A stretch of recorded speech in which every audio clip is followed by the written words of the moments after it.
Hey, salute to everybody that's watching. I had to get off the live for a little bit. I don't know what was going on there, but it was definitely moving slow. So I restarted the stream. Obviously, it was really getting into the point where they were talking about marriages. Stand by for a second. Let me make sure I turn the monetization back on for this situation here. There we go. All right. Yeah, I had to get back into it because we were getting into this section where we were talking about marriages. And again, when we talk about these marriages, everything is being discussed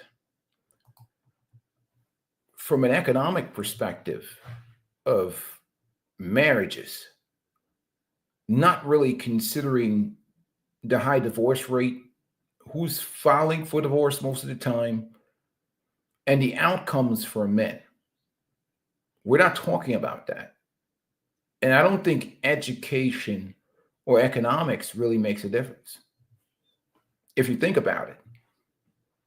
In fact, we'd make the argument that college-educated women are the highest rate of divorce, filing for divorce. So this is not an education income problem.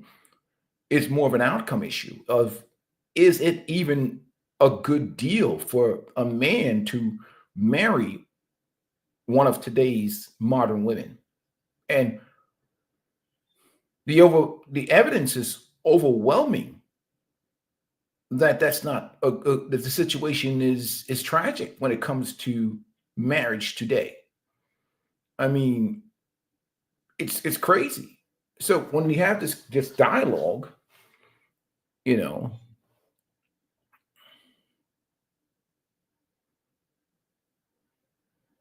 no, which is crazy. Facts. Marriage is overwhelmingly unsuccessful. It is way more dangerous than skydiving. Yes, you die from the skydiving, but the chances. I wanted to play this clip. What's going on, my brother? Top Gun salute, my brother. Peace and blessings to you. Before we get back into that clip, it's been a while, man. It's been a while, my brother. Finally getting back into it. And I wanted to share this quick video before we get back into the Scott Galloway watered down interview.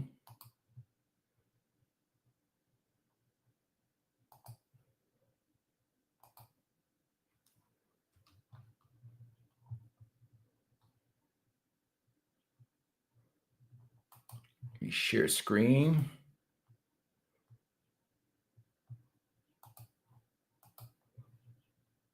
Let's put this on the record. And we all know who this is. A lawyer, renowned lawyer. You say he was a Melfoot, right? You came through my way, brother. Let's listen to this conversation by our brother over here. Sexton, I think is his name. All right. And he's going to talk about marriage today, especially, and just in general. Now, this is a lawyer with 20 years plus of experience. I don't know how many years he has right now. We know facts. Marriage is overwhelmingly unsuccessful. It is way more dangerous than skydiving. Yes, you die from the skydiving, but the chances of a catastrophic skydiving incident is like 0.0003, and one where you die is 0.00001. It's like very limited, the chances of dying from skydiving. Whereas the chances of divorce, again, 56% divorce rate. How many stay together who are unhappy and they just stay together because they don't give up half their stuff or for religious reasons or whatever? This is a technology with an unbelievably bad failure rate. The more people die from marriage or skydiving? Well, I think more people wish they were dead from marriage than skydiving. I think most people's sense of self, many people's sense of self dies as part of an unhappy marriage. Like, it's not a question of will you die. It's that you're alive and not living your life in a way that's enjoyable or in a way that's authentic to who you are. And I think a lot of people are doing that as a function of the choice that they made of marriage. And again, I'm not saying don't get married. But what I'm saying is, when someone says, I'm getting married, why is it impolite to say, why? Why? You're about to do something incredibly dangerous that fails so much of the time. Why not just say, why? I'm not saying, why would you do that? It's stupid. I'm saying, why? Because most people's answer doesn't make any sense. Well, because, I don't want to be alone. Wait, you have to get married to not be alone? Join a church group. I don't know. Join a baking squad. Join a softball team. You won't be alone. What does that mean? Well, I want to have, regular sex. Okay, I don't know that getting married is the solution to that. Like, it's not a guarantee of regular sex. Like, that's not, so if the question, first of all, you're not even allowed to ask the question why. If anything, if you don't say, oh my God, that's so great, you have intimacy issues. How are you?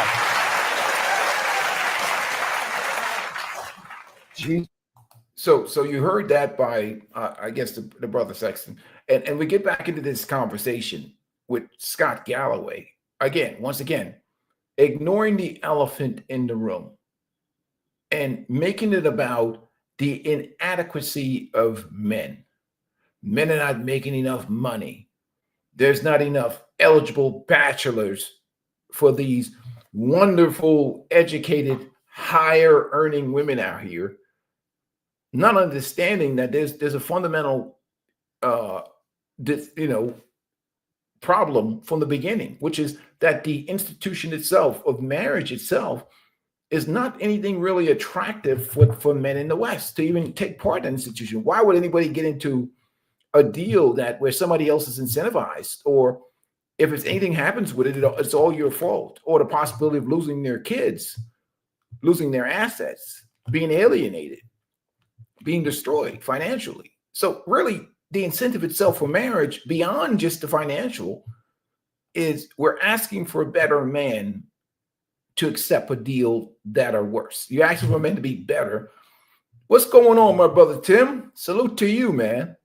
Peace and blessings to you. But I'm going to get back into that Galloway conversation, because this is the elephant in the room, and I played that for a reason, right?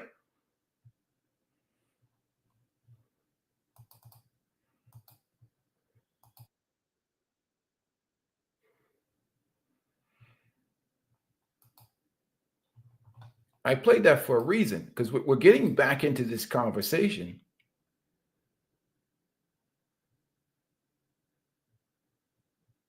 Because this conversation is about how men are inadequate.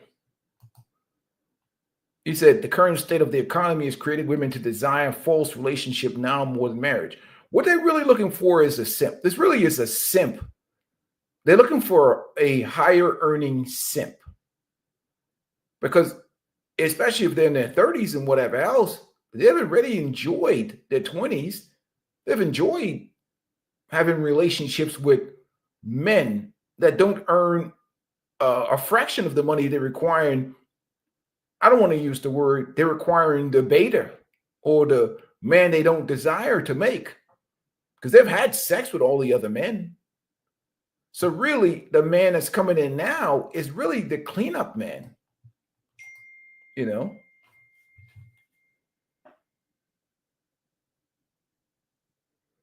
So anybody coming in now is coming in to do cleanup duty. And she talks about 30-year-old or whatever else. These guys are not getting these women in their prime.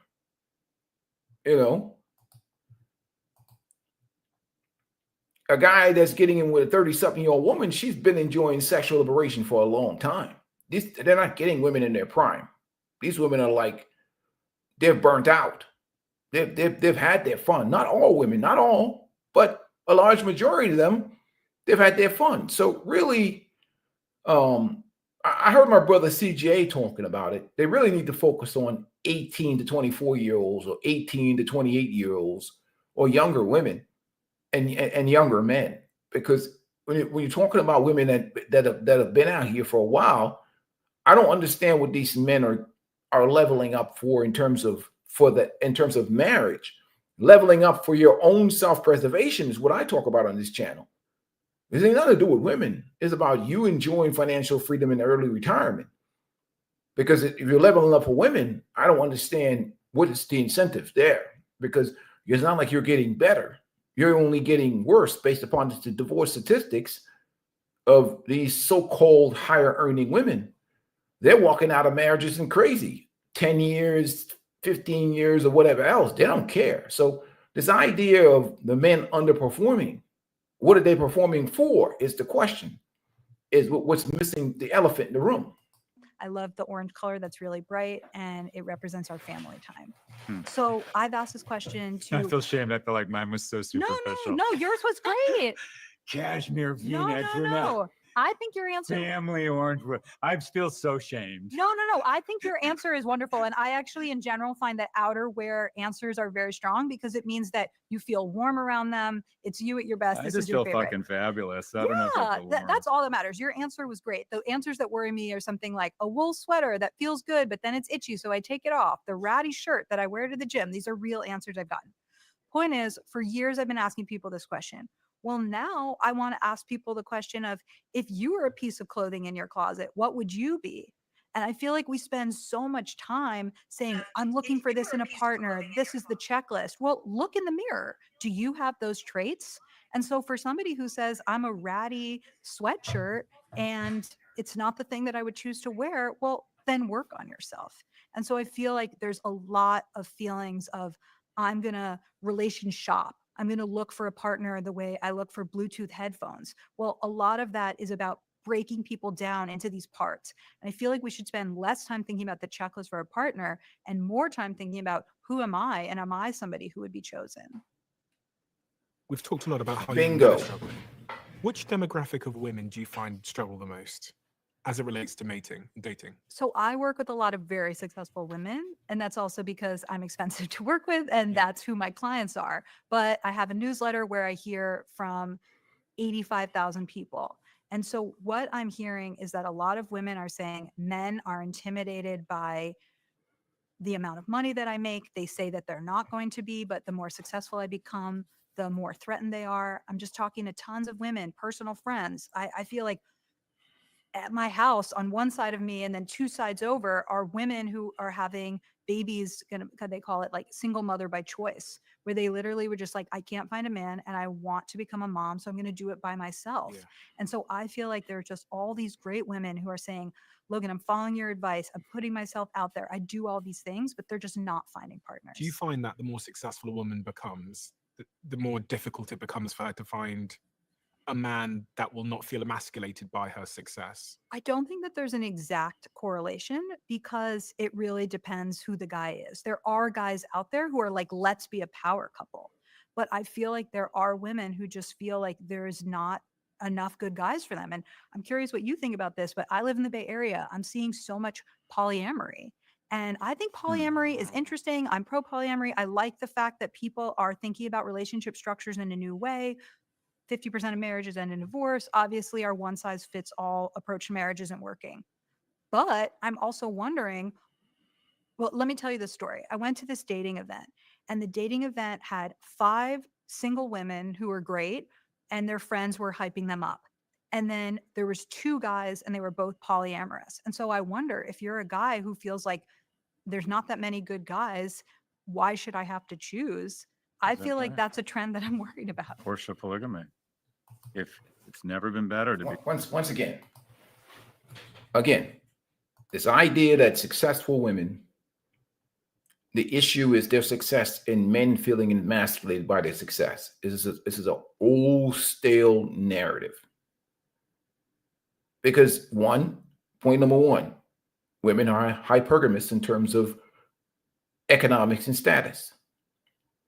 But what she's failing to really understand is that one's social status and financial success and career success is not the same as one's sexual and dating market value. A woman can be very successful and still have a low dating market value. She may be obese, she may be unattractive, she might have certain character flaws. One is exuding extreme amount of masculinity that men find unattractive. Unattractive. She might be unattractive, period. And they keep making this correlation between men and women. Secondly, we're always assuming that the problem is always the men and the man being inadequate, as opposed to this woman being inadequate. Maybe she's a successful woman, but she's a horrible person. There's so many factors involved in this mate selection thing. And what makes them think, what makes her think that these are good choices for men at any level?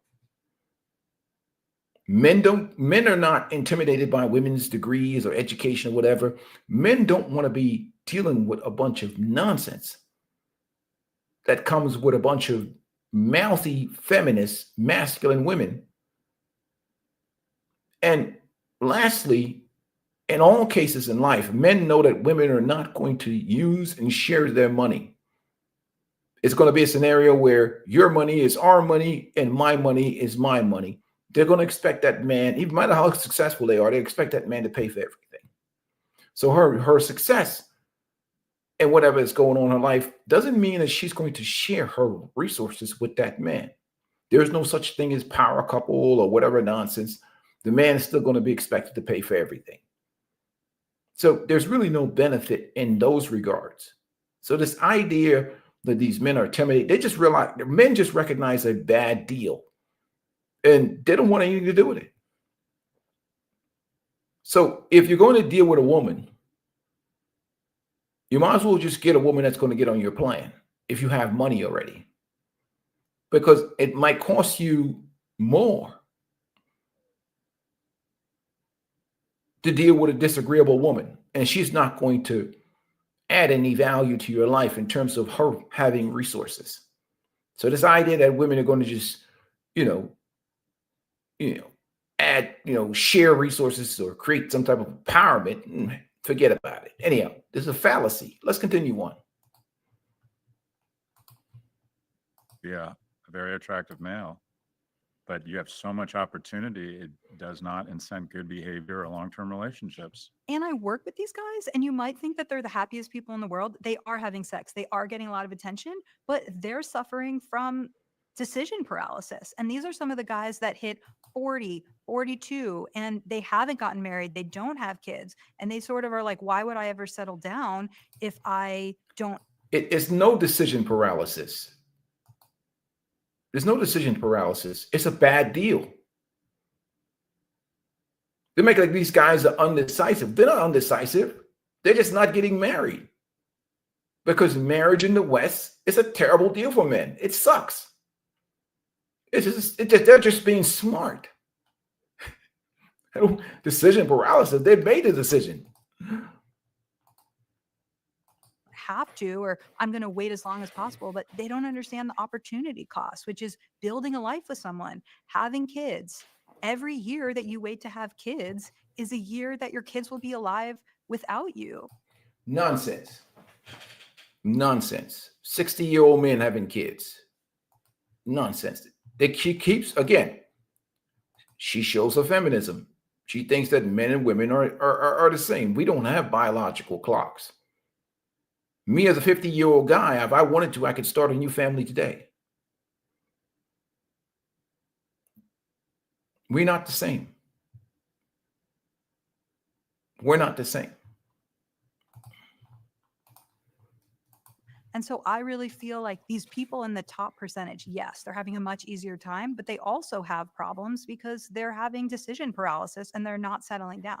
But I would just say, I think the reality though on the ground is that if you're a high status male, you think age is on your side. And it is. And because the reality is the math is just unfair to women, It is. because if you're a 30-year-old male making really good money and relative, like just not unattractive, at 40, you're going to be even sexier. Your sexual currency goes up. I do think that there's a point where it starts to go down. And I've seen that with my There is coaching no clients. And point. part of that is just how the dating apps work. That if you are an attractive woman and There is no point. Men don't go down. Men don't go down. Only time men go down if they stop taking care of themselves or they make decisions that make them broke. That's the only time a man goes down. He stops taking care of himself or he makes decisions that make him broke. A guy who takes care of himself could be 70 years old. It don't make no damn difference. Again, equating men and women the same, not the same. you set your age maximum at 40, I do see that those men see diminishing returns after that age. Well, especially if they haven't ever been in a long-term relationship. Right. I Then think that that's is seen probably as a red flag. clear red flag. If you're looking to take the next step in your tech career, you'll want to hear about our sponsor, Intuit. Sorry I've about always believed that if you want to do your best work, what role does feminism and the rise of feminism play in all of this? Because I've had people on my podcast. Yeah. I think actually our last episode we published was a lady who's a child psychologist. She's been that way for three decades. And she came on and said that the feminist movement has let men and women down in some ways. There's been great upsides, but there's also been a cost. And one of the things she was really big on, which I thought would be extremely controversial, it turns out it wasn't in the comment section, is that she believes women should be there for the first 2 years of a child's life. And I was like, I questioned her on that. I was like, and then I looked at the stats and I looked at the research, and she basically makes the case that because the mother is producing certain hormones. So I searched and it was true. We fact checked that episode. And then beyond there, the man, the father, brings out another set of hormones in the young child, which are about play and adventure and all these kinds of things. So she makes the case that we've kind of lied to women and we've told them that they can have it all. They can have an incredible career. They can also be incredible mothers. And she says that in her office, she often sees mothers coming in saying that they're 39 years old, they're struggling, they're trying to do IVF, they feel like they were lied to, throwing all of that out there. I'm going to quote Scott to Scott, which is, you can have it all, just not at the same time. Yeah, I don't, we can talk about what is the best hormone balance and brings out the best in kids. And then there's the real world. And my partner was working at Goldman Sachs with 2 babies and getting up at 5 a.m, and it was hell for her. And at the same time, I was struggling with trying to get economic traction because my whole identity as a man, I'm not proud of this, has been defined by money. So is mine.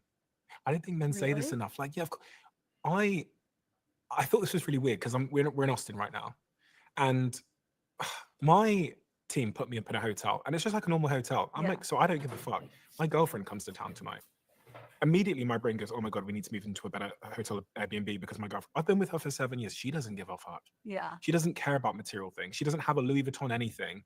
She's a breathwork. She's a yogi, right? But there's still this part of me, even at this stage, where I'm like convinced she's not going anywhere, where I constantly think about, I need to be successful. I need to have money. I need to demonstrate strength, or she won't like me. It's so weird because it's not true. Like, objectively, I know it's not true, but it's in me. I don't know. I think it's mostly true. What do you mean? I think in a capitalist society, the healthcare of your children, the opportunities your children have, your ability to provide, your ability to take care of your parents, unfortunately, in our society, is so tightly correlated to money. Yeah. That I think at the end of the day, masculinity kind of comes down to provider, protector, and procreator. And I think every young man should at least start with the notion they're going to be the economic provider. And by the way, that might mean getting out of the way and being more supportive of your partner who happens to be better at the whole money thing than you. That's part of masculinity too. Right. But a good place to start is to assume in a capitalist society that you have a responsibility to be economically viable. And every piece of incentive in our society, I remember in the 70s when I was in grade school, our principal was a cool guy. He wore cool jackets and he had great hair and he smelled aqua velva and he drove a 240Z. You could be a high character, handsome, interesting, cool guy into karate or whatever. Now I just think it's all about the Benjamins. It's just so much, our society, democracy, your rights. Now, this is where we agree. This is why I agree with him. I totally agree with him from this perspective, where things have evolved to. So that's not the issue.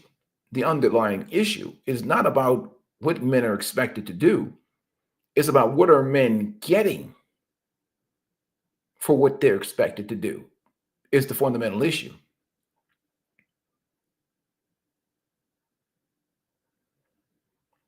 Men understand the social contract and what's expected of them, but what's the return? What's the incentive? That's where the conversation is absent. Your sexual attractiveness as a man. I don't care what. Yeah, write me an article about how men just need to be emotionally available. Bullshit.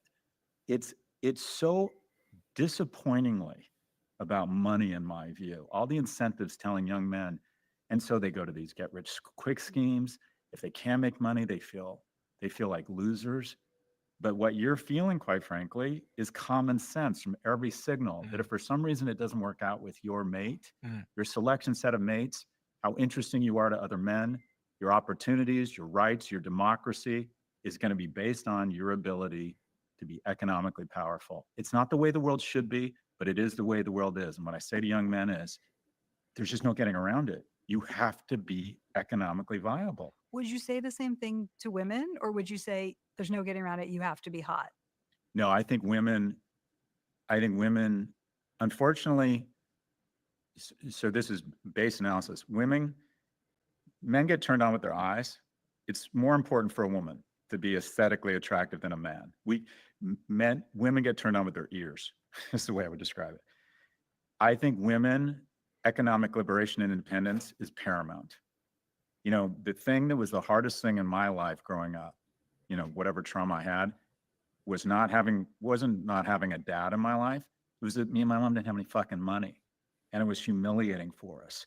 It was very hard on her. It was emotionally very trying on her because she felt like she was failing as a mother. So I think women making a lot of money is a collective victory of our society. It is hugely important and wonderful. We should do nothing to get in the way of that. That doesn't in any way, though, obviate the fact that a man's opportunity, sexual currency, and place in our society is almost going to have an R of 1, regardless of how many subscriptions to the Atlantic or the New York Times you have, of his economic viability. And I think it's gotten worse. I don't think you used to be able to, if you were a high character, kind of cool, interesting, nice guy who was a principal at a junior high school, you had sexual currency. Now I think you can be a fucking dipshit, but if you've sold $10 million in Dogecoin, you can get laid. And it's just getting worse because our capitalist economy is providing so many advantages solely based on money. And it sends the wrong signal. But I just tell dudes, you have to be economically viable. And some of that is just having discipline around saving money and showing that you have your act together. Maybe you don't make a lot of money, but I'm responsible. I'll be a good mate. Okay, once again, truth and lies at the same time. Truth is for the men that women are not aroused by. This is a true statement. False for the men who women are aroused by. Because a woman can get married in terms of serious long-term relationships. Yes, this is true. Women will go for economics over physical attraction. But that doesn't mean that she's not still getting, after she's secured good old provider boy, she's not getting slow stroked on the side by the guy she's really attracted to, especially in this society with social media and many distractions. And it's easy for women to get bored. So good old high earning beta boy might be a great provider in the short term, but after that woman has popped out one or two kids and secured the bag, women don't change their taste in men. They change their taste in lifestyle. So this is half truths. Now, if you're a woman's sexual select preference and you making bag, you have a better chance because you're winning in two categories. You were her first choice and you make money. But some dude will come out here that's thinking that he's going to get himself a woman that's certain attractive level because he's climbed the corporate ladder and he's making this money. Yeah, she with you, but she with you for that bag. And once she's secured that bag, she's going to be getting all kinds of sausage. And that's why these guys are getting divorced quickly, because once that woman has secured the bag, she's out of there. So yeah, but are you her first choice? Is the question.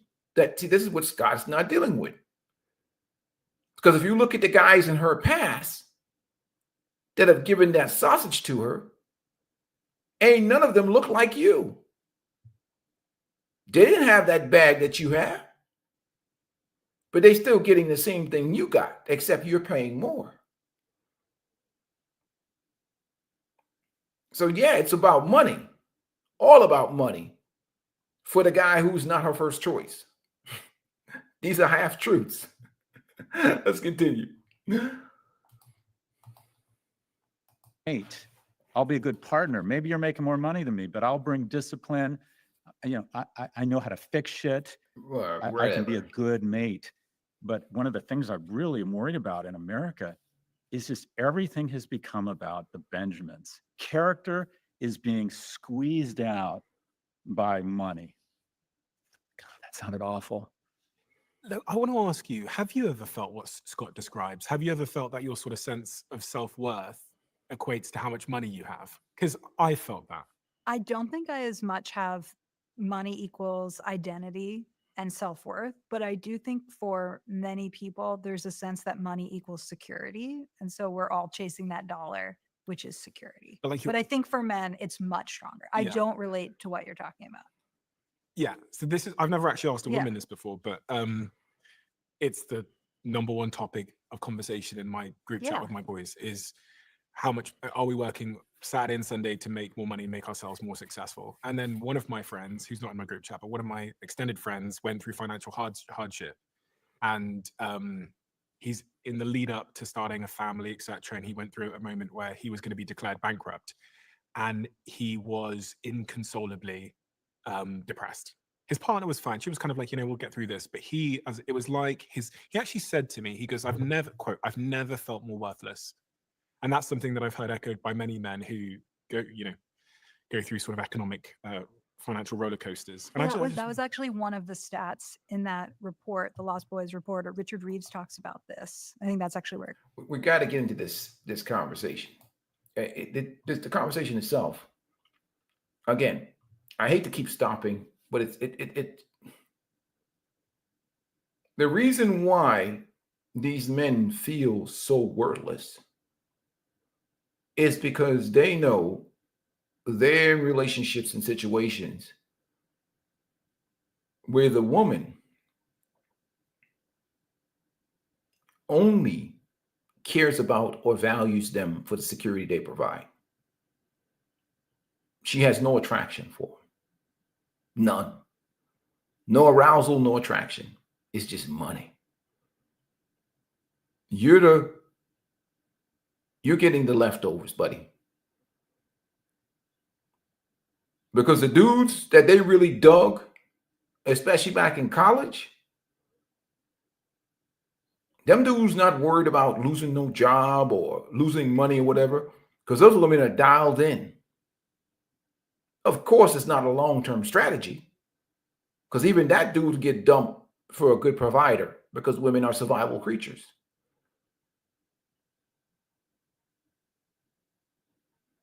But inevitably, after they've secured that money, they're going to go back to what they like.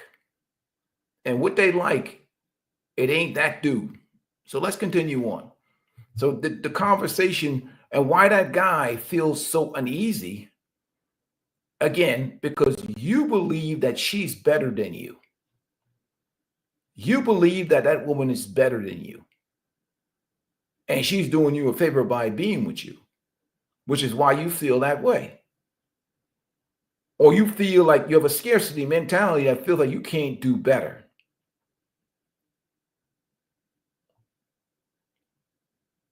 You feel like you are with this woman and that's the best that you can do, which is why you feel inadequate as a man.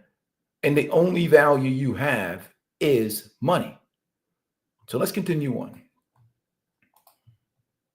Where it comes from. So Richard Rue says that the number one cause of death for young men under 15 is suicide, and that men in general, the things that they describe in their notes when they commit suicide are these words: worthless and useless. And so if men feel like their identity and their value and their worth comes from money, when they don't have money or they can't be a provider and they're sort of on the edge of society, then they're literally opting out, sometimes with their lives. Okay, I want to take the metaphorical iPad and ask you guys some questions, because I feel like I've kind of said what I want to say about this topic, but I'm sure there are just millions of people that look up to both of you as symbols of masculinity. Scott, this is true, right? Moms talk to you all the time and say, how can I help my son? And so, like, there's things that I want to know, because this topic is the thing I'm most passionate about. I want to spend the next 5 years really helping with this supply problem and the mating gap. But I don't know that men will listen to me, but they will listen to you. So I want to learn from you. So if you could teach a dating boot camp to all guys and even talk about what you would have them unlearn, what are some of those messages? I would, a dating boot camp. Yeah. Or being a human boot camp. Let's just We extend would have module 1, comedy. Ooh. Because the only thing like that got that. me laid when I was broke was I was like slightly funny Funny. sometimes. Yeah, So, like, great. I could be 100%. broke and funny, Okay, and this I'd could have be like some improv. sex, This could yeah. be just this. Yeah, keep going. Something around confidence, which is just standing. I noticed that posture correlates to dating success. So I'd have men learn to stand up straight and to control their posture and take up more space. And I mean that in the nicest possible way, which is don't be shriveled.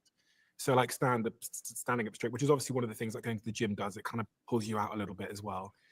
Typical, but going out of fashion, male manners. Open up the door. I still open up the door for my girlfriend give every me a single day, even break. though apparently they went through a Freaking, all right, that's going to make me vomit. Absolute trash. That's the stupidest shit I ever heard. Once again, it's about men and how they need to be better for these women.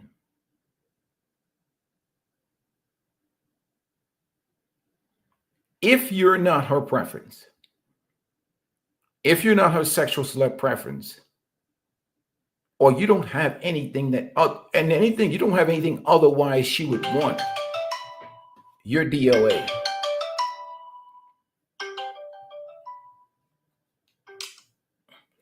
You're DOA. You're wasting your time. Now you look like a goofy. Right. You're just a goofy now. You know what I mean? Like, if it ain't about the money and it ain't about the attraction, this is a monetized dating and relationship market. If you don't got the look, you don't got the attraction, then it has to be about something else that they value. Otherwise, you're wasting your time. This is a goofy ass situation right now that we're listening to people that have no experience on the dating and relationship market. These women have tons of options and opportunities on social media. You in her face trying to be this gentleman or goofy. The dude that's coming over at 11 p.m. at night, he is not a gentleman. He is not a nice guy. The guy that comes over at 11 o'clock at night, he ain't none of the above that these dudes is talking about. All about being better for women.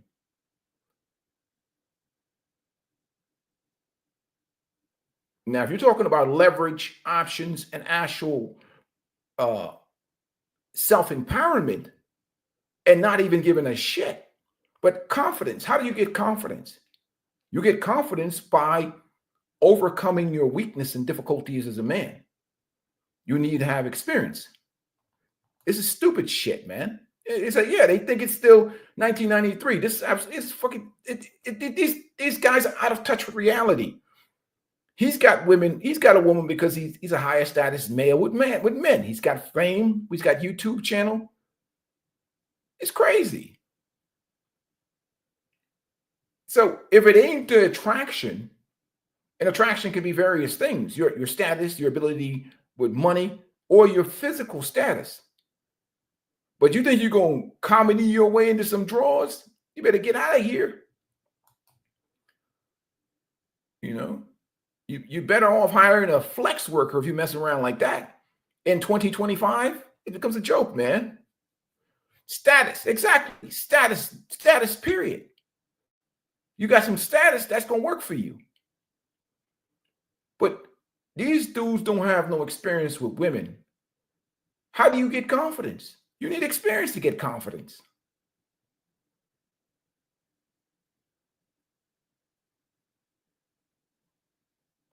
Period. Either you have the look or you got the status, which equates to status and money. You're trying to be a comedian, but to get disrespect, the crap disrespected out of you. Anything that you do to pander to women or to get women to like you from a perspective of entertaining them makes you look like a clown. The guys who women like don't give a rat's ass what women think about them. They can take them or leave them. The guys that women like don't give a rat's ass what women think about them. And that makes them masculine and makes them attractive to women. They're kind, they're courteous, but they really don't care what women think about them. That's who women like. Women don't like no clown or no monkey on a brand, no dancing monkey. This is terrible advice. It shows that you have low self-esteem and you see her as better than you. And you think that she's some type of prize that needs to be conquered or achieved. You've lost from the beginning. Exactly. I agree with you, Top Gun. Like this is goofy talk. I mean, to the point where it's like, let me remove this from my stream. You know, man, get out of here with that shit.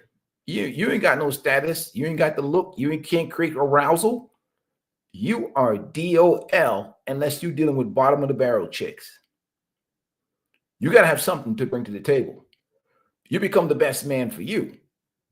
And that don't, you can't be a slouch or a bum.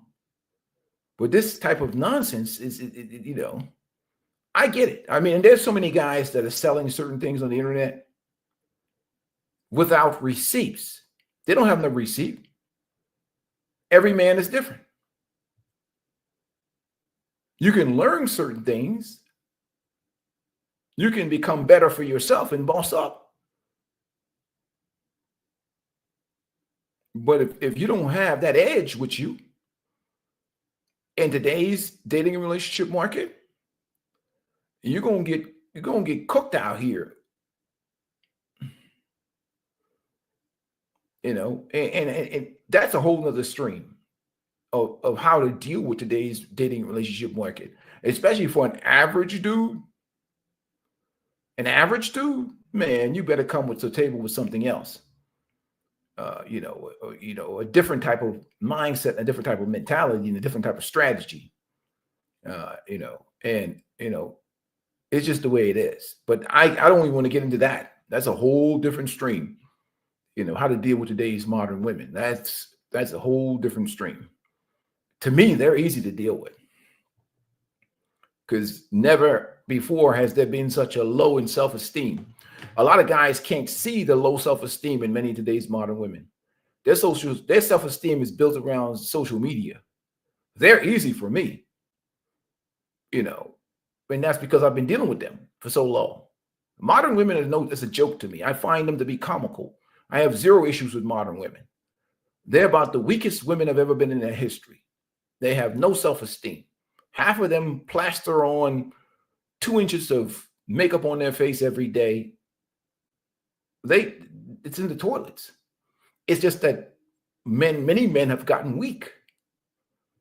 And many men fall for the bullshit that they bring to the table or that they present to them. And they listen to the guys thinking that, again, we have a conversation by Scott Galloway that all it's talking about is the inadequacies of men and how they need to better themselves for women, modern women. When the true reality is that they will get more results if they deal with women from the perspectives of, I don't give a rat's ass whether you like me or not. It's a privilege for you to be talking to me in the first place. You need to have that mindset more so than a mindset of, what if you like me? Man, don't give a rat's ass if them chicks like you.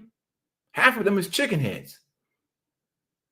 It's just that men have gotten soft. Men have gotten weak. Men have been feminized. And I've seen some birds on here that 20, 30 years ago, man, these chicks would not, but that's what social media has done. So we've had this, so much masculinity has been like completely beaten into the ground. And we have propped up chicken heads. And that's what's disturbing for me, even as a 50-year-old guy. Like, what the hell? That bird right there, she said, what? The guy got to make 100,000? She got 3 babies or 2 babies and 1 baby, plastered with makeup, fake here. And that's what you guys you guys leveling up for that? Or this, feminist who found Christ, or some woman that has entered the sexual, decide that she's tired of getting ran through and now she wants to settle down and make babies with some simp. And that's the women that are telling you, dudes, you need to be making 100,000 a year, or you need to become better. And this is what Scott Galloway is telling you need to become better for. There's something fundamentally wrong with this ideology and this mindset. And only in a society like this that props women up can you really have this conversation. But I'm out of here, man. I got to make some calls. I appreciate you guys that have come through, man. But it's a crazy conversation. We'll talk soon, brothers. We'll talk soon. I'm out.